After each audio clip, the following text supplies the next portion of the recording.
దువ్వాడ శ్రీనివాస్ మాధురి వ్యవహారంలో మరో ట్విస్ట్ నెలకొంది. మాధురి రోడ్డు ప్రమాదాన్ని బల్వన్మరణం యత్నంగా చిత్రీకరించాలని దువ్వాడ శ్రీనివాస్ చెప్పినట్లుగా ఆడియో బయటకొచ్చింది. రోడ్డు ప్రమాదం జరిగిన వెంటనే మాధురితో ఫోన్లో మాట్లాడిన దువ్వాడ శ్రీనివాస్ మనస్తాపంతో బల్వన్మరణ యత్నం చేసినట్లు చెప్పాలని మాధురిని కోరారు. దానికి సంబంధించిన ఆడియో ఇప్పుడు బయటకొచ్చింది. దువ్వాడ వాణి వల్లే తాను చనిపోతున్నానని మీడియా ముందు చెప్పాలని మాధురికి చెప్పాడు శ్రీనివాస్. మరోవైపు ఇప్పటి వరకు రోడ్డు ప్రమాదానికి సంబంధించిన సీసీ ఫుటేజ్ ని బయట పెట్టడంలో పోలీసులు విఫలమయ్యారు. హలో పర్లేదు. ఏం పని చేసావు నువ్వు? ఎంత పని చేసావు? నాకు అందుకే అడిగి తీసుకెళ్ళి నా మాట వినవు నువ్వు పని చేయి. ఆడికి కూడా ఏదో అయిపోయి ఉండేది. ఒంట్లో ఎలాగుంది? తలకు దెబ్బ తగిలింది. తల అంతా నొప్పిగా ఉంది. నువ్వు ఇప్పుడు హాస్పిటల్లో పెట్టారా నీకు? ఇట్లా ఉన్నాను. ఎక్కడ తీసుకెళ్తున్నారో తెలియదు. అంబులెన్స్ లో ఉన్నావా? పర్లేదు సార్. రామాచలం నీ వెనక వస్తున్నాడు, దగ్గరికి వచ్చాడు.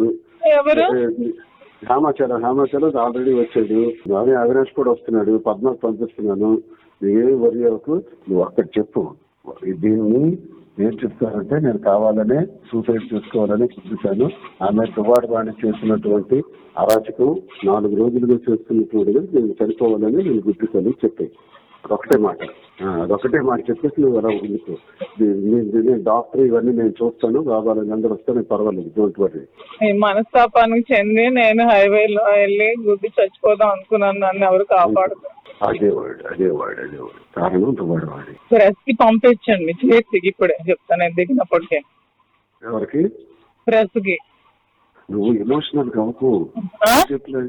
నువ్వు స్లోగా చనిపోవాలనుకున్నాను. ఇప్పటికీ నేను అంతే పంపించండి చెప్తాను ఇప్పుడే. యాక్సిడెంట్ తప్పింది అనేసి యాక్సిడెంట్ లో చనిపోదామని నాకు మీదే చూపించాను. అవి చెప్పి అర్జెంట్ గా చేసి పంపించమని బానే అన్నాను.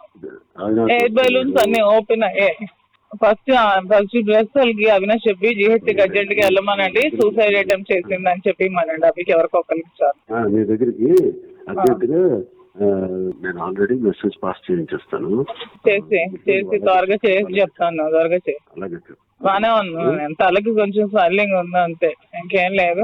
కొంచెం లిప్స్ కి దెబ్బ తగిలి బ్లడ్ వచ్చింది అంతే.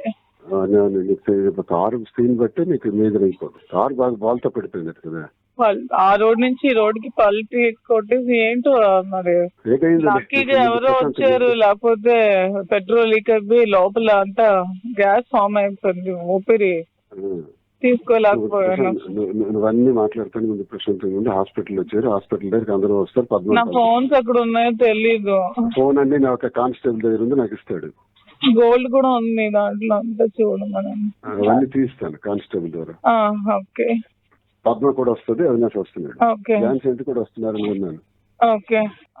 ఉంటుంది.